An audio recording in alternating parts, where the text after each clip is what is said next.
everyone else. All right, hold on here. We're going to talk about AEW Dynamite from Wednesday night, January 19th. And whoa, you okay? I'm on the 2-liter. I'm pouring it all out into the glass. I'm drinking heavy today.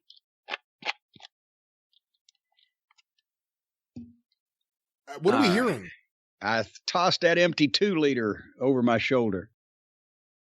Oh, my God. They opened up. Brian, have you noticed that no matches or title changes or shocking occurrences inside the ring or within the world of wrestling trend on Twitter or get anybody talking on the websites or the internet or whatever? It's all of the who's fired, who's hired, who's retired from wrestling, who's got their name changed, who's being held hostage against their will, or who said something stupid again on television. That's what everybody's paying attention to. And this television program that AEW presented made me want to drink, and I almost went to the hard stuff, the actual Sprite with sugar. That's how verklempt I was over this thing. Oh, come on. You don't have to do that into a microphone. All righty. So last week, we took Mr. John Moxley, the CEO of Moxley Plumbing, to task for Tony Khan has done everything. He's been over backwards for this guy. He pays him a fortune. He's pushed him to his championship. He's let him do all of his indie style outlaw furniture matches every week. And his entrance from the arena or from the parking lot into the arena, he's been indulged with everything. His matches, if you like them or you don't like them, is one thing, but nobody can say that they're ever any different. He always does the same shit. We've talked about this, right? But looking at it from a business standpoint, Tony Khan changed all his booking plans. He heard that Moxley had to go to rehab and get healthy, changed all his booking plans, gave him as much time as he needed. There was no ill will or, bad statements made about anybody. Go do your thing, get healthy. And Moxley disappears, and it's been, close to 3 months, right? So as we said last week, suddenly on the internet, the announcement came out that John Moxley was returning to the world of wrestling at Garbage Championship Wrestling in New York or wherever on such and such date. Not for AEW. The announcement was he was coming back for an outlaw company to do an indie show. And I say, you've got to be out of your mind after all that Tony Khan has done to indulge this guy and put this guy over and paid him a fortune and changed all his plans and never said boo to a goose. And now the big news comes out that Moxley is out of because nobody knew where he was. Nobody's heard a thing about him. Nobody knew whether he was going to come back or not. And suddenly the announcement is made. And I got to be honest with you, a lot of people got what I was talking about. And a lot of people, Brian, you've seen some of the feedback. They still didn't get it. Because then they were on Twitter like, well, see, he showed up on Dynamite. And that's 2 days before the Garbage Championship Wrestling match that was advertised. So, see, he was back for AEW first.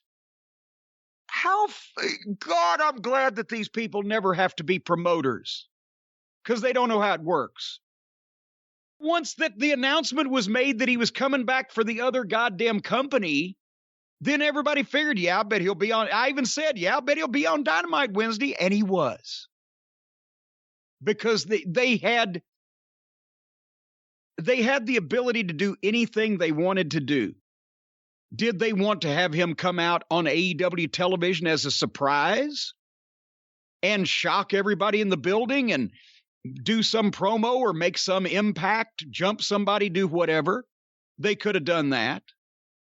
Or they could have gone the other way and they could have said, you know what, ladies and gentlemen, John Moxley has just emerged from rehab and he's in training and in 3 weeks, he's going to be on Dynamite. And then for those 3 weeks on all of their television programs, they could have had everybody's thought process on John Moxley coming back. Some of the baby faces probably for it. Some of the heels probably against it. Somebody may give a veiled threat or two, build some goddamn interest, advertise it for 3 weeks, pop a number for the guy's return. They could have done that. Instead, the picture that the corner that they were painted into because of the landscape of the thing, the people knew that by the announcement of Garbage Wrestling that Moxley was out of rehab. And then whether he was going to be on Dynamite on Wednesday or whether he was going to be on Rampage on Friday or whatever, well, he'll show up sooner or later because he's already being advertised for other companies. So I guess he'll probably drop in the one he was supposed to work for full time. How is it hard to figure out that they lost a golden opportunity for AEW just to indulge this guy once again with his habit of wanting to go out and work mud shows for fun? And I say he's wiping his feet on Tony Khan. So possible. Do you think now that I've explained it again, Brian, that some people might understand that basic tenet of being a promoter and promotion is that if something is supposed to be your contracted talent, that you get the opportunity to decide how that they're announced and where they're announced they're going to be? I don't understand what's hard to understand about this. Do you? I think it's pretty easy, pretty simple, and you lay it out pretty well. So, the show comes on the air, and here comes Jon Moxley. They announced, by the way, the day before on Twitter, Garbage Championship Wrestling got a press release out saying that Jon Moxley would be on their show wherever, whenever, in a main event, I'm sure, in a week or two in advance. Make sure everybody knew. And AEW, a national television program, gets to announce the day before the television show airs on Twitter that Moxley will be there. So he enters through the arena even slower than usual. He actually took a wrong turn at one point and had come back and fucking find the way to get to the ring. And by the way, did you see the sign, Brian, as he walked by, the big pink sign that you couldn't miss that said Last Fears Toppings? I eventually saw the sign, but I actually watched Dynamite a couple of days later just due to my schedule. And by that point, my phone, in the middle of my move, my phone blew up with people sending me pictures of that sign. Well, they got to entertain themselves somehow with what they're being fed in person.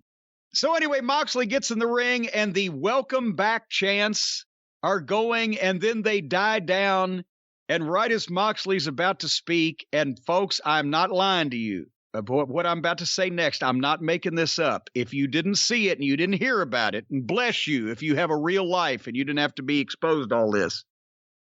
But as soon as the chants die down, one fan off in the distance, because everything's quiet, Moxley's about to speak. And one fan in the distance yells something at him, and it's a long sentence. And you see Moxley look up, and I swear to you people, this is what he said to the fan on the microphone, on television, on TBS. Hey, go fuck yourself. Get that guy out of here, you piece of shit. And by the way, they didn't get the guy out of there. Apparently he stayed. Well, good. Good. Because now, again, we've got the fucking wrestlers telling security to kick people out of the building for fucking saying nasty shit to them and hurting their feelings. But more than that, he just said fuck. And I mean, there's so many things wrong with this. We're going to go over a list of them, including Jericho's trademark. He might as well send the way of Gunther Stark. Again, if that had been broadcast television, whoever broadcast that could legally be fined large sums of money by the Federal Communications Commission. You've heard of the FCC. It's been around for about 80 years. Besides that, even though it's on cable, Somebody said, well, they don't have the 7-second delay. Well, nobody was thinking the first words out of this guy's mouth was going to be fuck and shit. So I'm sure that whoever it was didn't have their finger on the fucking button. If you think that TNT or TBS like that, you're out of your fucking mind. This is not some boys club that Tony, they goes and hangs out with all the programmers and they play Scrabble. They're not that friendly. Somebody sooner or later high up in that organization is going to actually watch this program and see something like this. Now, having said that, after all this, after Tony has accommodated this guy, bent over backwards for him, done all these things, he comes out to make his big fucking return statement. And the first thing he do is says fuck on TV, tells one of the fans to go fuck himself, wants him kicked out, and then says shit to follow that up with. Another wrestler with hurt feelings that would have been fined, AEW would have been fined if they were on broadcast television. It didn't do him any favors on cable television. Tony Khan apparently was highly pissed, and rightfully so. We don't know what was said between Tony Khan and old John Moxley because that wasn't made public, but Tony was not happy. And again, he gives the Outlaws the scoop on him and then comes in and tries to get Tony's TV canceled in the first 2 minutes. And I don't care about profanity, but networks do and sponsors do, unless it's Showtime and they're doing the softcore porn theater. And I saw a bunch of guys on Twitter going, well, it's bad language. Yeah, and I don't give a fuck because we say fuck and fuckity McFuck on this podcast all the time because we're not under the auspices of the Federal Communications Commission and we're not a national cable network that also airs children's programming. And we're not, I love our sponsors to death, but they understand what they're getting in for. And it's not like, the Coca-Cola sponsorship is going to be followed by the fucking, commercial for the Diddlator Mach 3 dildo vibrator. So anyway, and I'll tell you, before we talk about his interview, one of the people that was upset with the promo, but not apparently the language, but the fact that Moxley didn't apologize for letting the fans down was Bubba Ray Dudley. Did you hear this? I did see this, and I have to admit, although not a big John Moxley fan, this was one of the stupidest takes maybe anyone in wrestling has ever had on a podcast or a radio show. What a stupid take. He didn't need to apologize, and I think Bubba even said, well, he doesn't need to apologize, but one would have been nice or whatever. No, he didn't need to apologize to the people for taking time off to go to rehab because they were with him on that. He didn't offend anybody. I remember that somebody, Punk, in his return promo, he apologized if the choices that he made of where to work, disappointed anybody, but he had to do what he had to do. That's an appropriate apology for an appropriate place and appropriate time, but there was not one needed here. That was the least of the things that was wrong with this interview. Yeah, you didn't need an apology at all. And in fact, you didn't even need to address it. It could have just been he returns and he kicks someone's ass. He returns and he does something. The fact that they addressed it, there was nothing wrong with addressing it. You didn't have to have him come out there and apologize. Now, the rest of the promo we'll talk about. Well, first, the reason I brought that up is because Bubba should have told a story about the time I demanded an apology from him on behalf of Jeff Jarrett and TNA. Did I ever tell you this story? I'm not sure. Every time I say that, something bad happens. Did I ever tell you this story? In TNA, this had to be 2007. It was one of the pay-per-views they did on location. May have been St. Louis. Maybe it was 2006. I don't know. But it was the electrified cage between the Dudleys and Homicide, LAX, Homicide and Conan and Hernandez at that time.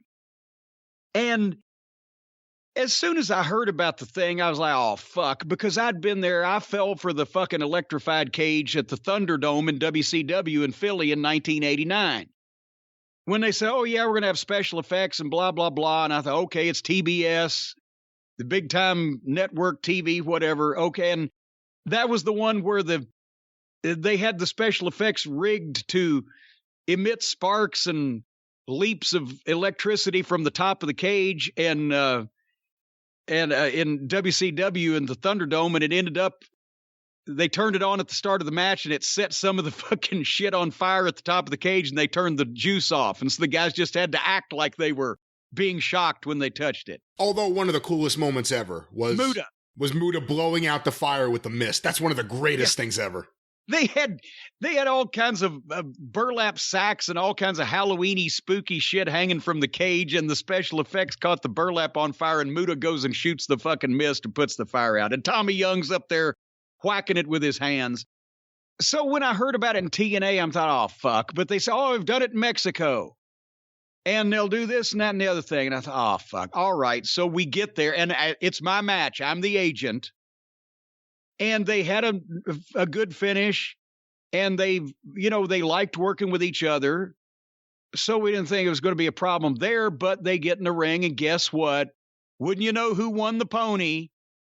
The fucking electricity doesn't work. It's bullshit.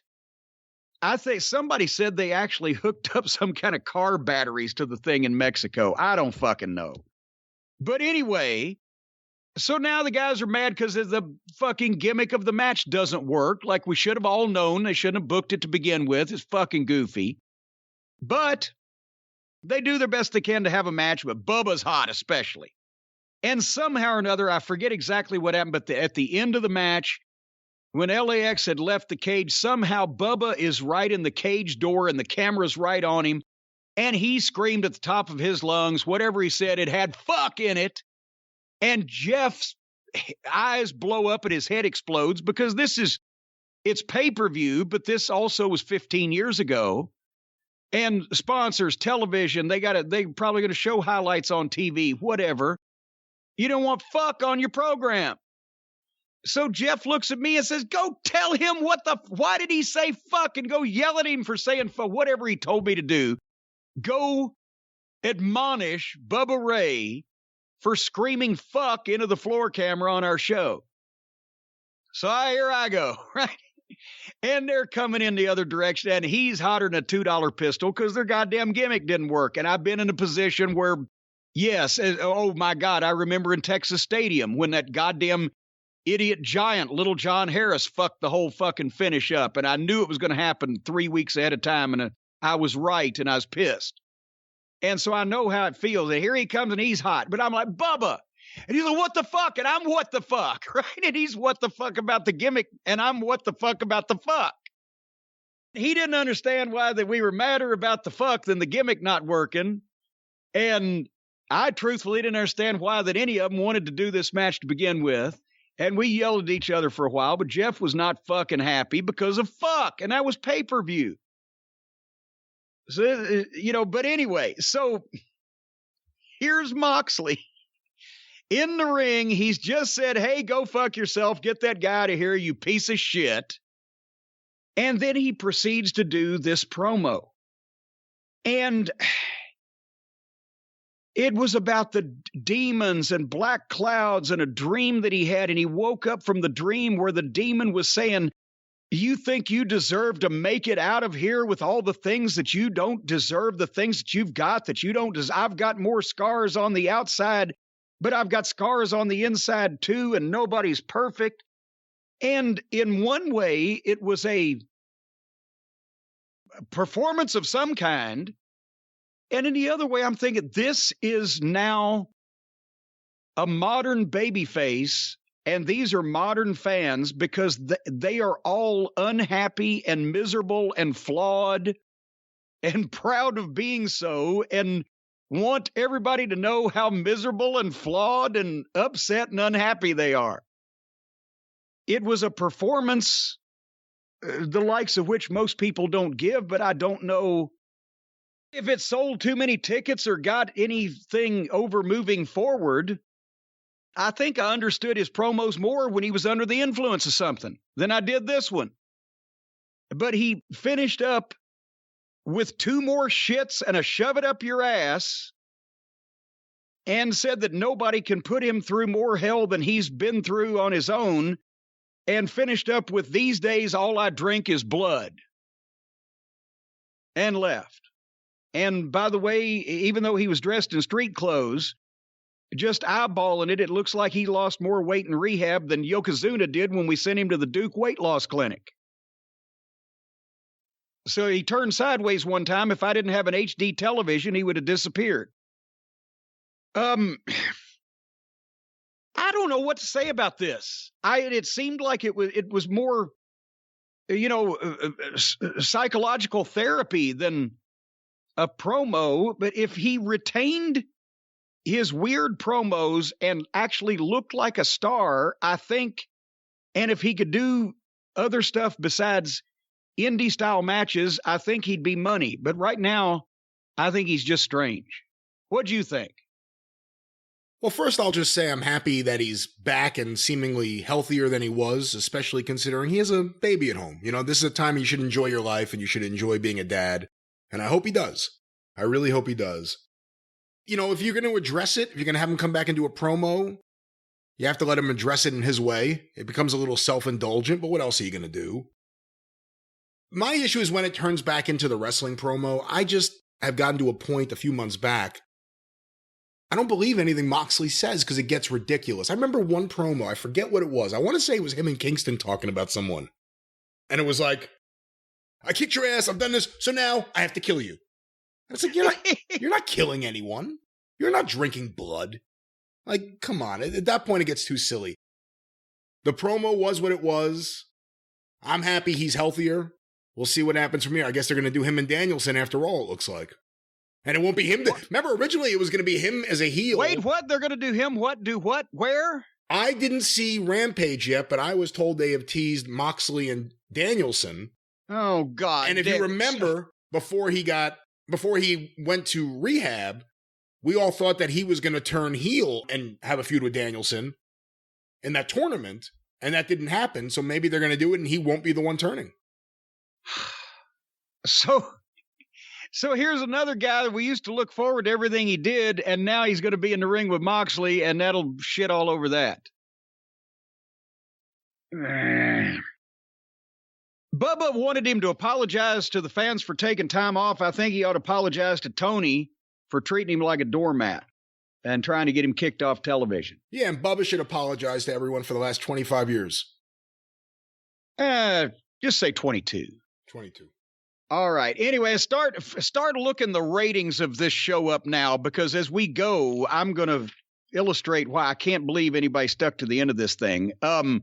After Moxley attempted to get him kicked off television, then they had a tag team match with the incredible Shrinking Cole and his girlfriend Britt Baker against Pockets the mascot and his cohort Chris Flatlander. A mixed tag team match with Adam Cole in it. Has anybody fallen farther than Adam Cole? Not even Rhea Ripley, the top NXT star. 3 months later, he's doing mixed tag team matches with the Puddin' Gang. Has anybody in entertainment in the history of show business fallen farther? Ted Healy, after the Stooges left him, did he fall farther? Did Bela Lugosi? Bela Lugosi starred in Dracula, ended up addicted to morphine and doing walk-on parts for Ed Wood. Did he fall farther? Or is it Adam Cole? And somehow in this foolishness, Britt Baker took a bump through a table to the floor, and Adam Cole had to hit Pockets in his non-existent balls in order to beat him. And by that time that was over, we're 30 minutes into this television program. And all we've seen is Moxley with Tourette's and a mixed tag with a mascot. Should we start calling him Adam Healy now? This is going to drive him to drink. I appreciate the Ted Healy reference. I hope people go out there and, of course, you go see Hey Mo, Hey Dad. It's available on DVD. Hey Mo, Hey Dad. Yep. I started saying it a little while back about Cole that I noticed he was never a big guy, but he's got no muscle tone at all now. Everyone's noticed it. He's smaller than Britt Baker. And this is a guy who was brought in off NXT TV in a prime position to be programmed as a top guy or to be set up for that. And who knows where things will end up, and they have a very forgiving audience. But there couldn't be too many worse ways to bring in Adam Cole. And every single time he's on TV lately, whether it's in a sleeveless shirt or actually in the ring with just his trunks on, I hate to say it, but every time he's on TV, I agree a little bit more with Bruce and Vince about how they would have used him there. Yeah. I hate to say it because he's a talented guy in terms of what he could do, but you're watching a guy the size of Rio do these things. And I mean, and part of it, it's presentation and the picture and the context that they present it in and that they draw for you. And also, as you said, it looks like he went to where he's less happy because he's just given up any type of physical training. But at the same time, is it because he's more happy and he's just like, oh, fuck it. Again, he was the guy on NXT that we would fast forward through the rest of the show to watch their segments. Now, it's exactly the opposite. We're fast forwarding through everything he does because it's so abysmal and it's so beneath him and it's so discouraging and disheartening to see what it's become. And we were 30 minutes into the program after the mixed tag and the Moxley with Tourette's. And I got to be honest, I was getting tired. I don't have the conditioning anymore, Brian, to be able to bear up under shit like this. I completely agree you do not have the conditioning. However, despite the transition I'm picking up on, I actually think Adam Cole's the one who needs the conditioning, and Adam Cole may be the one who needs to work out more. Well, but I don't think he's going to do it because I think he's given up, abandon all hope ye who enter here. That's what Adam Cole said when he walked into the AEW locker room. But folks, you don't need to abandon a bit of hope because much like Brian last indicated just scant moments ago, a transition to a spot is coming, and that is to get me in better condition to bear up under the incredible physical duress of watching these programs. I need to get the echelon fitness equipment, the workout equipment, the workout community, and the instructor's motivation right in the comfort and privacy of my own privy. Brian, I'll have you know that I'm privy to plenty of privacy when I'm in my privy. If you've been working out or not working out, if you've been working too hard and not working out enough or any combination of those things, if you just want to get in better shape, if you don't want people to mock you and make fun of you like the incredible shrinking Cole, and you don't have time to go to the gym, Echelon Fitness brings the gym home to you with world-class instructors choreographing classes with music from your favorite artists like Strawberry Alarm Clock and the Troglodytes. And you get a community of all your favorite artists are there from what they tell me. And you get a community. Yeah, okay. A community of hundreds of thousands of people who can give you that extra push in that community, folks. It's a lawless band. They have no police force, no law enforcement plan put in place. It's just a community of hundreds of thousands of people working out on this equipment, sweating and spitting, and they're in great shape, but it's in chaos, that community. But Echelon Fitness is the affordable way to get the workout equipment, the workout community, and the instructor's motivation, as we mentioned, right in your own home, because their fitness app provides you with thousands of live and on-demand classes. And once again, if you attend every single one of these classes virtually, you'll probably have a stroke. You could overdo even good things. So don't attend all thousands of them. Just pick one or two a day. But you can work out anytime, day or night. Just pick your class, climb that leaderboard with grappling hooks and suction cups. Cheer each other on, give it your all, The instructors are supportive, engaging, and fun, and good for you, and they taste great. They're also vegan-free, and they're cholesterol-free, and they're low-carb. They're great instructors. And Echelon Fitness's full range of affordable workout equipment, stuff that you can purchase and pay for without going to the poorhouse, includes stationary bikes, smart rowers, sleek fitness screens, and the ever-popular auto-folding treadmill that you have to keep an eye on because it tends to fold up at odd times. They're all connected to provide the Echelon Fitness experience. And remember, one membership in Echelon Fitness covers a family of 5. Might not be your family, but some families getting covered. Right now, for a limited time only, podcast listeners of mine can get up to $650 off the MSRP of all of this fine equipment. To get this exclusive discount, you got to text DRIVE, the word DRIVE, D-R-I-V-E, to 818181. Text DRIVE to 818181. Again, that's not OU812, that's 818181. $650 off the MSRP and also the price of all this shit. Message and data rates may apply. See terms for details. Where are the terms? We don't know. You'll find them in the details. All right. Those are some incredible details there. Let's get back to the review of the very detailed AEW Dynamite. Well, there's trouble in the dinner circle. Have you heard about this? Have you read about this? I understand they're all very upset. Chris Jericho is back. Well, and also, and Officer Barbrady was right there. He witnessed this. Santana and Ortiz, they were scripted lines, and they delivered them in a so-so manner, but they're starting to question Chris Jericho. They're starting to take what Eddie Kingston said to heart. When have you had our back, Chris? Why aren't we tag team champions? There's dissension in the ranks here. And this is where I wouldn't even have mentioned this interview because there wasn't much to it except poor Chris Jericho. He has just filed for a trademark for sports entertainment use for clothing and goods and services and whatever and all that stuff. GFY.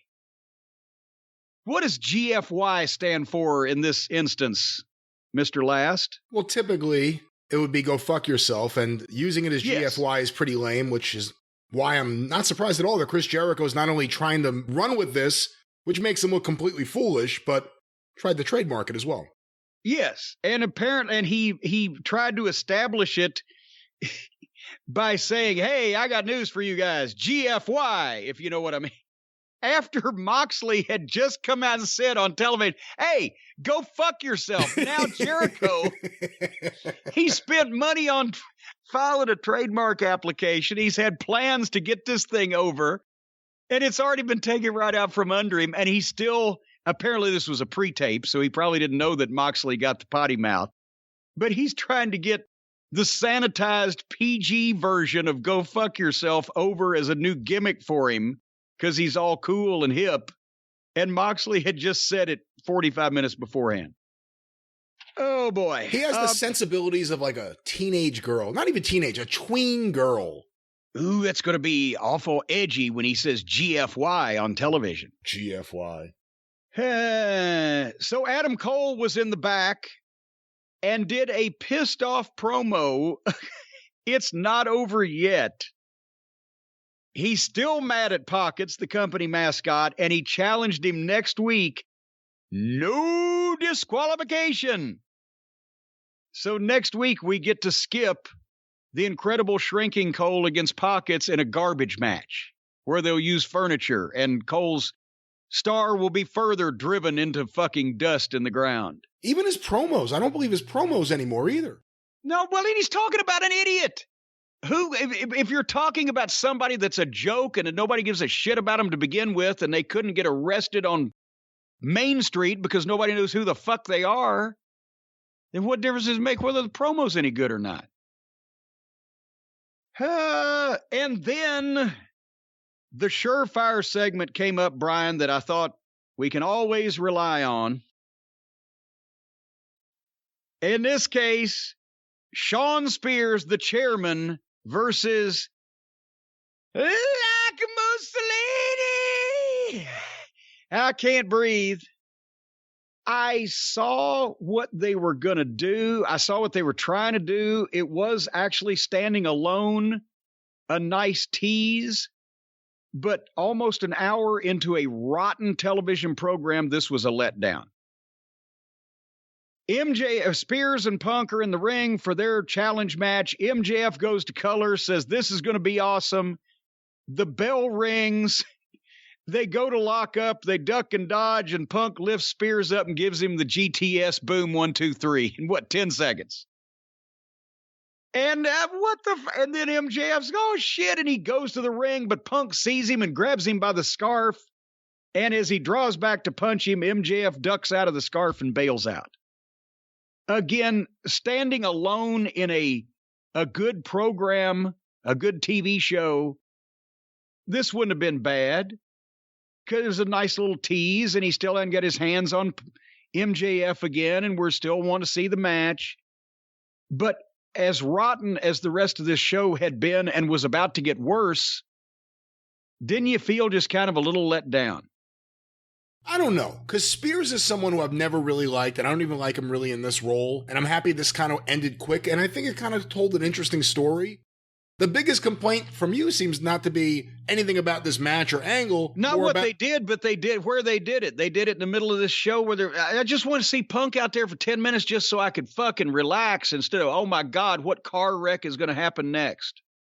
I didn't have a major problem with this, though, and of course, it wasn't the only time we saw MJF, and I did get a kick out of the idea MJF was brought out to do commentary and the match lasted 2 seconds. Well, following that, Billy Gunn, apparently, they even said this, Billy Gunn has commandeered a cameraman, and he's in the parking lot. So Billy Gunn kidnapped a cameraman and brought him to the parking lot where it just happened. An hour into this program, Christian Cage was just showing up. Even though he didn't actually do anything, nor did Jungle Boy nor Dino douche on this whole program. So Christian was just about going on to 9 o'clock at night, walking in the back of the arena when Billy Gunn accosts him and says, hey, what about a tag team title match for my sons? And Cage blows him off, and he says, you're going to have to make a statement or prove yourself, whatever. So then immediately the Sons attack Christian Cage in the parking lot in front of the cameraman and bash him off the garage door a couple of times. And so now we're going to have a tag team title match, obviously, because every week, every show, somebody gets beat up in the and there'll be more than one. This was not the last one tonight. But at this point, is it not just an inside rib? Are they not just going, let's see how many backstage beat ups and beat downs can we put in a single program to where nobody will ever care again? Can't wait for that tag match. But then, if Moxley was a performance of some description earlier, he got topped because this was a performance of some description. Cody, the Big Entrance, I guess he signed his contract. He made an off-kilter line about, or an off-color line about he didn't get the contract he wanted, but he's obviously signed again. He's doing an entrance. He's in a suit and a tie and the belt. And during his entrance, they roll in a plug for the Go Big show and then go to a break. And in picture, you see Cody pulling a ladder out from under the ring and putting it in the ring for the promo. So they come back from the break and he's being booed relentlessly. And Brian, he's got to be going with it. I'll let you talk about this because Cody's a favorite topic of yours, but from the opening line of what do you guys want to talk about while they're booing the shit out of him to the display that he put on later on, he's preparing to be a heel that's mentally lost his mind. right? Or is he just someone that's mentally lost his mind? Well, as you said, I'm a big fan of Cody, mainly for the comedy reasons. I think he's one of the funniest human beings on the entire planet because he's completely out of touch. And he spends so much time thinking about how to be in touch that it drives him further out of touch. And these promos, which at this point, if you didn't already know, you probably would have figured out they're so predetermined, premeditated, thought out, workshopped. There's nothing that feels genuine or instinctive about it. I think Cody is lost at sea.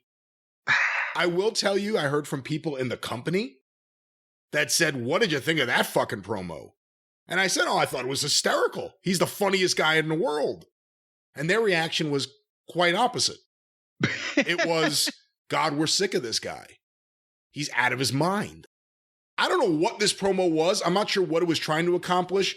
The teasing of, will he be heel, will he be face? It's gotten past the point of being a good thing, where he's flat out saying, "That's why I won't turn heel." Yeah, he said that. Because of the revolution. And listen, you're not a leader of any revolution. And if you left AEW, everything would be completely fine. In fact, some people would be a lot happier. So enough with this shit. The revolution. Get the fuck out of here. Well, that's the thing. He was booed relentlessly at the start. What do you guys want to talk about? And then he starts talking about Punk's pipe bomb promo and put it over as being revolutionary and led into, but we did the revolution, I did the revolution. He gave a prepared, rehearsed speech that was the antithesis of Punk's promo because that was a real expression of the truth and how he felt. And that's why it got over with people, because everybody knew it and they couldn't believe he was being allowed to or was just saying it on television. And in this case, when Cody started it, the fans were interrupting for "shut the fuck up."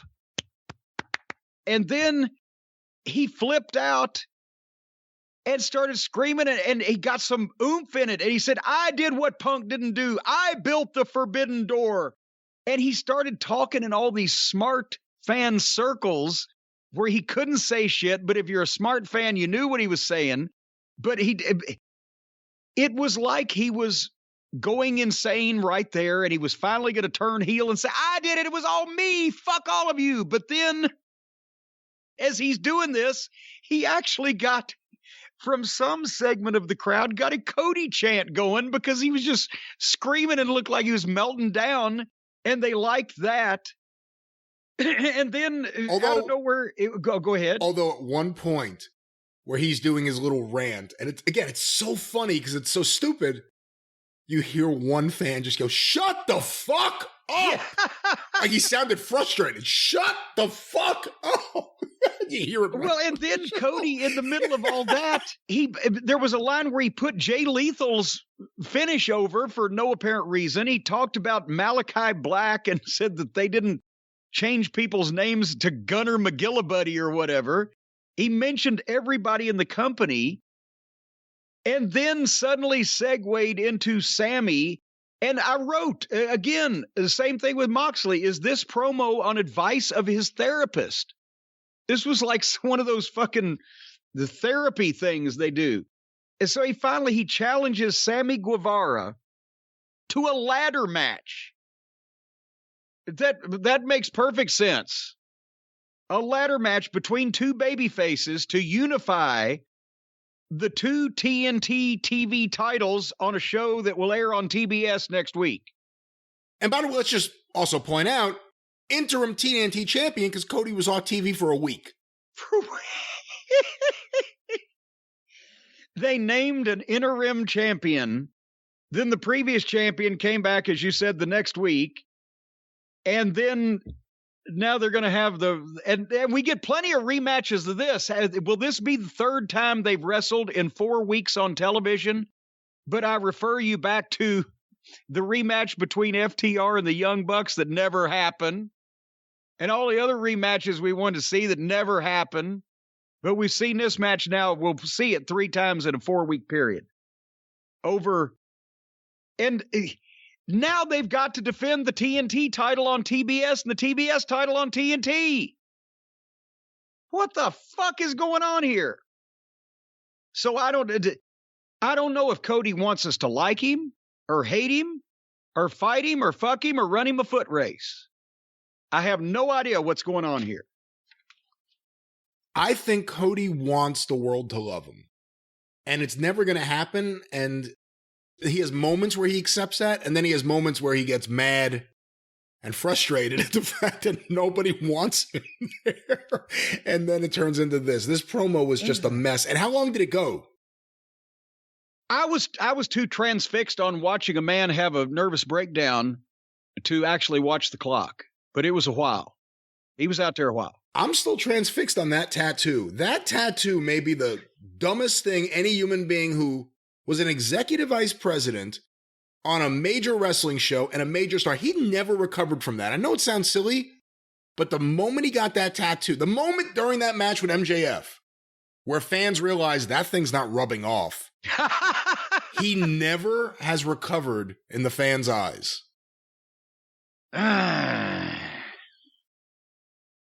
Should we recover? I mentioned that this is still going on with Cody. Well, there's something else still going on.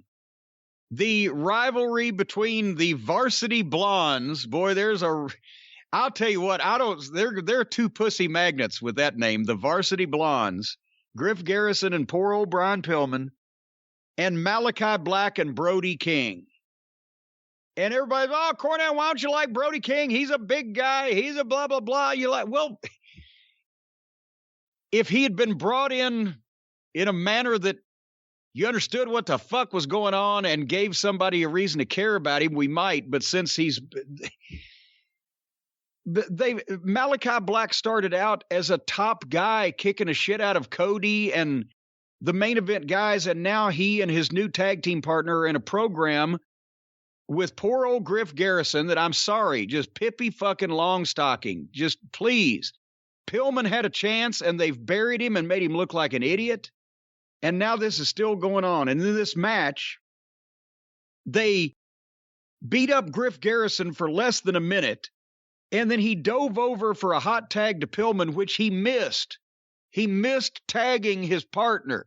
He dove and missed it. And you saw Pillman, as Griff had crumpled to the mat, Pillman's hand is still out like, shit, you missed it. Oh, well, fuck it. And then he got the tag and didn't make a comeback. He went to do a springboard but acted badly, scared to do a springboard once and then twice, and then jumped down on the floor and made a boo-boo face. Because remember the last time he tried to do it, he slipped.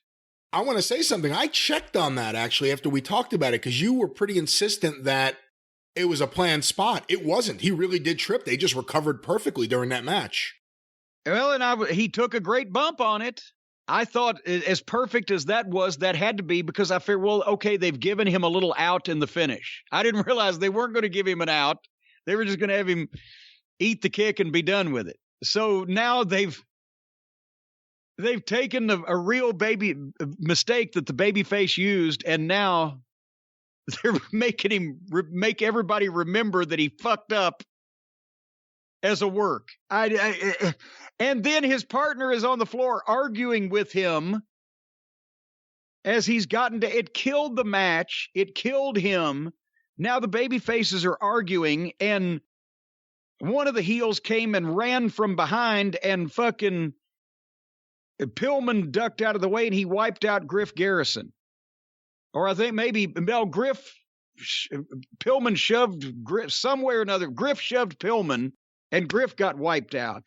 So Pillman can't even protect his fucking partner, and he was the cause of all of this. And then they double-teamed Pillman over and over right in front of the referee and beat him 1-2-3. Horrible match layout, horrible finish, buried the baby faces, didn't help the heels because it was rotten, and nobody cares about these baby faces because they've beaten both of them into powder, and Pillman had the opportunity to get over, but that time has passed because they bungled it. So, and then they played a video of Pac. Does Pac get paid whatever Pac gets paid just to fucking send these videos in every few months? Probably. He was talking about Malachi Black, and they did more spooky shit. These guys watch too many movies. And if Pac is going to be in England, and I know there's COVID and there's travel problems, tell him, good, stay there and come back in a couple of years, or come over here because we're paying you and wrestle on our show. Do one or the other. He's not good enough that they need to cater to this guy. I mean, we've said he looks great, got a great physique. He's short, but the rest of his body doesn't make him look like that. And he looks like a badass, but his matches are hit and miss. And every time he goes the top rope and stands there for 15 seconds before he comes off, it's just cringeworthy. And they're acting like that he's the second coming of Stone Cold Steve Austin. If he's going to be around, use him. If he can't be around, then get somebody else. Pac is going to make no difference in this business. Not one iota, 1 degree or another, positive or negative. He's got on a card. What the fuck? It's like they're trying to, it's almost like Tony has said, well, shit, I wanted to do something with him at the start, so I'll just draw this out until I ever can.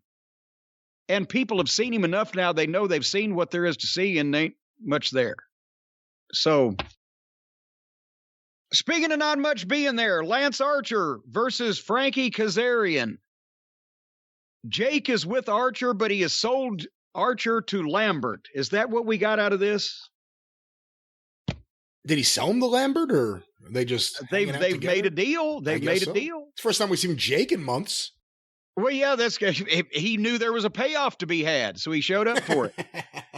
And surprise, surprise, Lance Archer won with his finish because Kazarian hadn't wrestled on TV in 6 months. So what the fuck? I thought he was the elite hunter. He was, except he couldn't find any of them. I feel bad. You know what? Quit hunting. I feel bad, but Frankie Kazarian got no reaction. At least on TV. I don't know what it was like in the building. He got no reaction. I was going to say the same thing about the Varsity Blondes. Despite all the TV time and despite, you would think some people had some sympathy for Pillman Jr., especially after Dark Side, although they bungled it with the way they were used. Yeah. I've never seen the Varsity Blondes get a reaction from the fans. Because you said it wrong. You said it wrong. It's not despite of the television exposure. It's because of the television exposure. Yeah. The more they have seen them, the way they've been presented, the less they want to see more. And then Lambert did a promo about Adam Page, and he did have the good, like, giving hand jobs to heifers to make soy milk for Starbucks. That's the kind of cowboy that Adam Page is. So Archer takes Kazarian to the stage because he's going to make a statement. He's going to fuck Frankie Kazarian up. So, oh my fucking God. Here's Lance. Kazarian's already down anyway. He's taking Lance's finish. Lance Archer, big as fucking King Kong, he gets a chair. But instead of just hitting, if you want to hurt a motherfucker, instead of just bashing Kazarian over the head with the chair, he takes the chair and he puts it out on the ramp. Then he gets Kazarian, he throws Kazarian out on the ramp, and he's going to pick Kazarian up and give Kazarian his finish onto the chair on the ramp. God damn, it's like, I swear to God, if some of these motherfuckers were mad at a guy and had a gun, they would take the gun out, take the bullets out, put the bullets in a fucking sock and use it as a slapjack. But before he could do that, here came Adam Page, dressed though, did you notice? Yes. Cowboy boots, jeans, a black dress shirt with sleeves, carrying his title belt. Now he looked like something. After last week. And last week was the Smokey the Bear t-shirt and Andre's fringed buckskin vest. So they have a big fight. Lance Archer and Adam Page, and he nails Lance Archer with the title belt. And then Archer blocks the buckshot lariat, but Page clotheslines him out. This was okay. It didn't set the ring on fire. I don't know that the people are into this matchup because it has come out of nowhere. Lance was off injured after he landed on his head for 3 or 4 months. And then he comes back and they just shoot an angle last week. He's in the title picture with Adam Page because they need to give Page another win. Tony's not clever or experienced enough to set this up in a subtle way where people would, before they knew they were going to see it, kind of be interested in it. So it was action, and it certainly wasn't anywhere near the most rotten thing you'll get off this program, but this is a world title fucking matchup, a world title situation.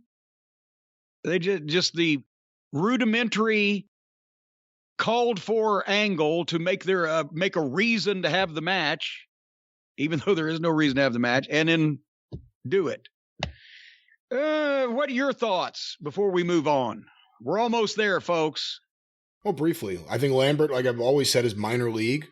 So at least it's a minor league performance and a minor league character in my eyes, and it drags anything else down to that level. And his promos have just become incredibly boring at this point because it's the same kind of shtick over and over.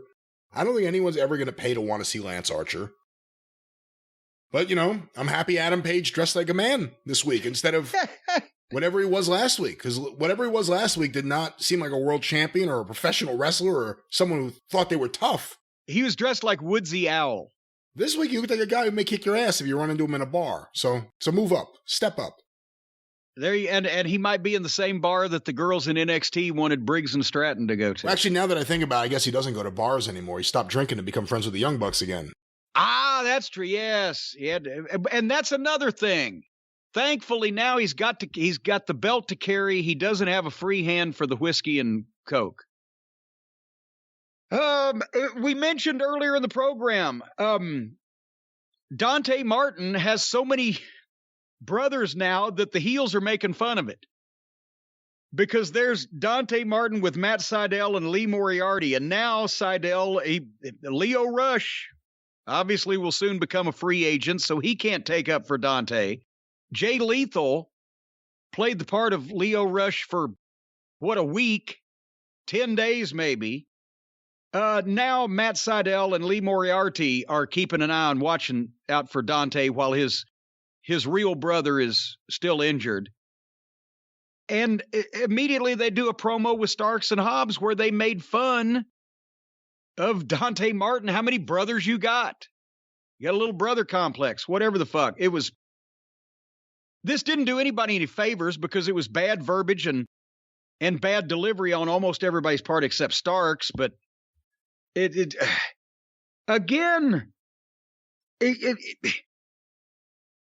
Hobbs and Starks are quality talent that are worthy of a push, but when you're not giving Tony is not giving these guys just good wins to build them up for something in the future. He puts them in equally positioned rivalries with underneath green guys that everybody knows are not in the same league and haven't had a chance to be put in the same league. They just think because they write their names down across the ring from each other, oh, okay, this is a quality matchup because we've done an angle for it. Jesus H. Christ, I'm sorry, but, with Macaulay Culkin at 8 years old and Home Alone versus Stone Cold Steve Austin, if you did an angle, it still wouldn't be an attractive matchup because one guy's hopelessly in over his head. Tony Schiavone was in the back with Layla Hirsch, Red Velvet, and Chris Flatlander, and they were having another fake argument. And then they had another fake fight where Layla turned on both of them and beat them both up. This whole thing happened in less than a minute and a half. The only thing that saved it from being the fakest girls' interaction of the wrestling week was that Bounce Castle 6-way fight that they had on NXT. And they left the fake girls fight in the back to go to the ring so we could see Serena Deeb against Sky Blue. It was cloudy that day, though. There's a heavy chance of rain. The cumulus clouds came in. I couldn't see Sky Blue. Again, I want to see Stone Cold Steve Austin or The Rock. I don't want to see him wrestle Melvin fucking Kimball. Can anybody, I wrote, still be watching this program? Then they went to another interview with Lambert and Sky and the other page, and that's where they announced that Friday's Rampage would be Moxley against the other Page. And then they go to another interview with Tony Schiavone in a stairwell with Matt Hardy, Private Party, the Butcher and the Baker and the Candlestick Maker and the Bunny and Andre Olio and Jose, his assistant. Brian, God damn it. This, you've made the comparison before like a Nickelodeon villain, and like this is written for children, and the WWE stuff is written for a lot of children. Does anybody, why would they even do something like this when even the people saying these words didn't believe them? Andre Olio has bought 51% of the Hardy family office. He's the new president. Matt's the CEO. He gave a ton of percentages of who's going to get what money where. The group is now called the AHFO. And Andre still wants to buy the little kid that works for Stink. Why would you even do this when it's so silly and nobody believes it, and it's not even heels bragging to get heat? It's just nonsense that makes everybody look like children. This is terrible. Nobody cares. Matt Hardy's been a complete waste since he's been in AEW. Andrade has not shown anyone that he could be interesting at all. No one cares about any of these people, and I think if everyone that was in that stairwell was released tomorrow, everyone's life would move on just fine. And this show would. This show, it just became so hard to watch. It was like, okay, there's no more main eventers. And now it's just, let's get every jerk off on this show. No one wants to see Matt Hardy's shit anymore. It's bad. It's bad. You brought up Sky Blue before. You have a young woman there, relatively new to wrestling, relatively new to AEW, trying hard, looks like she's an athlete of some sort, goes in there. Her job was to get Serena Deeb to kick the shit out of her. She did that well. I got no problem seeing Sky Blue on there in that role. I got a problem seeing the Hardy family office and Andrade and all these idiots in the stairwell. Nobody wants to see any of this. They did a short little black and white video of the Acclaimed making fun of Sting and Darby Allin in a car and... Did you see the rap? Falling down and with the rap on the entrance? No, well, last week they put out an actual music video. Okay, I think I skipped that. It was really good. I know you're not a big rap fan, but the lyrics are clever and it's about what's going on. I don't know what they can do. And of course, they're not the Midnight Express in the ring. But they have something with the Acclaimed, depending on how they use them. Yeah. And what they do. But if you saw that rap video, him and Bowens come across like bigger stars, I think, than a lot of the guys in that tag team division. Well, that wouldn't be hard, but at the same time, I see what you're talking about. And yes, and Caster is funny and witty with the raps, and they have size, and they look like athletes. And, you know, the video that they did here was funny, and the entrance and the rap was good. Again, the problem is they could be one of the few shining spots of the tag team division, but they're presented as idiots and flunkies, and they never win shit.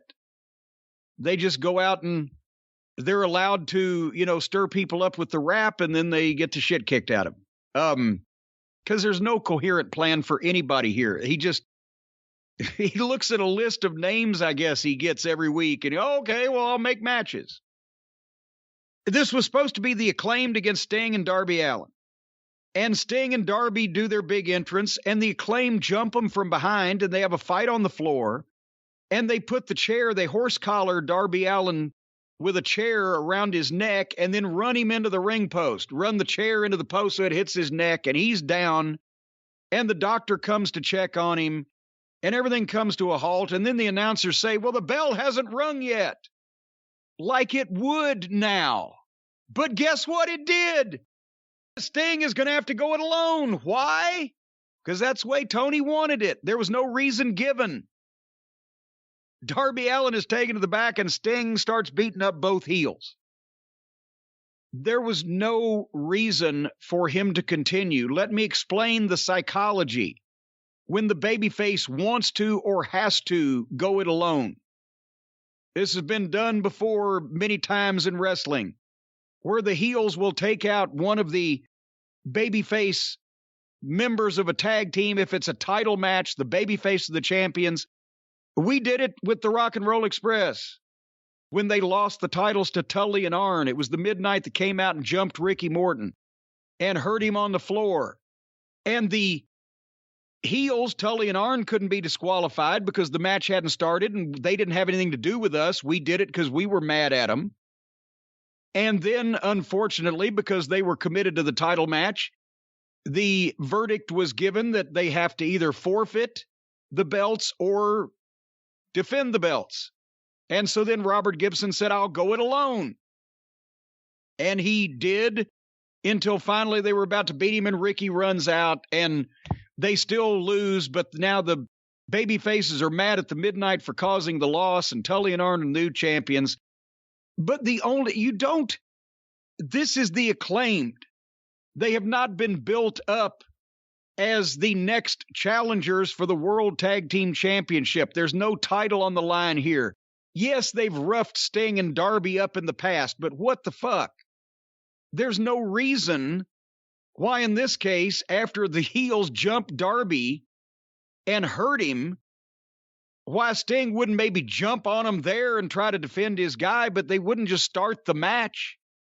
There was no title on the line. There was no, what's the word I'm searching at? There was no jeopardy or no penalty to the baby faces. They weren't going to lose a belt. They weren't going to lose a shot at a title. They weren't going to lose a major amount of money. What they did was an angle to come back with a match later, instead of an angle to start a match. If they'd have done that and Sting had to run them off and Darby had been selling, and they, oh, ladies and gentlemen, we're going to have to wait until Darby's able to do this, and they book it for 2 weeks down the road, and then they can promo it. Now we're going to get you when we're looking at you face to face, you assholes, instead of you jumping us from behind, whatever. But as it was here, Sting, and bless him, for being 62, he's doing a lot of shit. But this didn't do the Acclaimed any favors. Sting had to beat up both guys. Then they had to get heat on him through a break. And then on the other side of the break, by the time that he starts bowing up a little bit, hit a double clothesline, put the Scorpion on Caster, Bowens hit him with a super kick, and then Sting goes to the floor and they hit Sting with the boom box. They take forever to set up a double suplex or double something with Sting on the stairs on the floor where the referee is just standing there doing nothing. And Jim Ross says, well, it seems like they've been outside for a while. And then as they're setting this up, Darby reappears out of nowhere with a flying tackle and saves Sting. He's recovered from the hospitalization angle they did 10 minutes ago. And now Darby makes a comeback, but then they took back over on Darby. Even this, the misplaced routine that they're doing here where the psychology doesn't work, they never take back over on the fucking guy that they goddamn had eliminated before that comes back. Oh my God. So then they took back over on Darby and Sting had to make another comeback. And he, by this time, looked like death warmed over. Because he's 62. And then he's got to make another comeback and then go out to the stage and dive off the stage and put Caster through a table with a splash. They're determined to kill Sting. I'm not talking about killing his gimmick. I'm talking about killing him physically. Yeah, that splash was pretty rough to watch. There was no reason to do that. And then Darby wins with a coffin drop. So the guy, they did the angle to take the babyface out so the babyface team could conceivably lose. And then they came back and put the babyface team over anyway. That angle has never been done before ever in wrestling where the babyfaces end up coming back and winning. Because it's stupid. I couldn't believe it. So they did all that. And then they come back and he beats them. 1, 2, 3, they're off the air. That was brutal. What were the ratings start to finish, how did anybody sit through this? I said this last week, and they didn't lose nearly what I thought they would. I can't believe they got away with it twice in a row. No, they have their audience, and their audience will stick with them, although some people may be falling asleep as we get closer to the 10 o'clock hour, as I do. January 19th, Dynamite, 1,032,000 viewers. So really, no drop from last week? The last 2 weeks, January 5th was 1,010,000 viewers, and last week was 969,000 viewers. Okay, so another 60,000 or gear. But how'd they start and how'd they finish? The high point was to start the Moxley promo, 1,218,000 viewers. Good Lord, that's almost Punk territory. The next segment was the mixed match, 1,127,000 viewers. Okay. The next segment was Inner Circle having their breakup, and the Punk match. That did 1,039,000 viewers. I'm sensing a pattern starting to develop. The next, something off WWF TV 20 years ago, Christian attacked by Billy Gunn, followed by the Cody promo and whatever else, 1,016,000 viewers. Next, we get the Varsity Blondes match and the Adam Page promo, 1,007,000 viewers.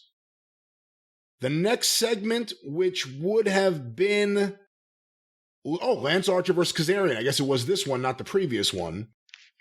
964,000 viewers. Okay. Followed by 941,000 viewers for the Serena Deeb match, and concluding with 947,000 viewers for Sting and Darby versus the Acclaimed. So over the course of the 2 hours, they managed to lose about 250,000 people. You know what? All those times Bill Watts would brag about the ratings on Mid-South TV, and he had a reason to. They were legit. They were a powerhouse on TV. They never really had an issue with people just turning off the show midway through it or anything, did they? No. That's, again, ratings were in their, not infancy, but ratings were more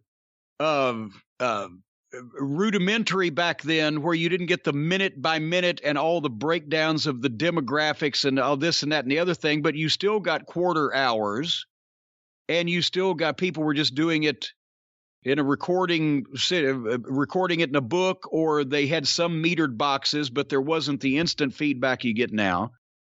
But invariably, except if it was a real late night time slot, like starting after 11, in those days, the wrestling programs built the audience over the course of the show rather than lost it, because once you started watching, you didn't stop in the middle, and other people came in in the middle when they came in or whatever. I mean, it was a thing you did in whatever territory you were in. When you were a kid, when you were a teenager and you were a wrestling fan, you knew to come in from outside at Saturday afternoon at 2:00, or you knew to, make your plans to have dinner over with Sunday night at 8:30 or whatever the case may be. It was destination viewing.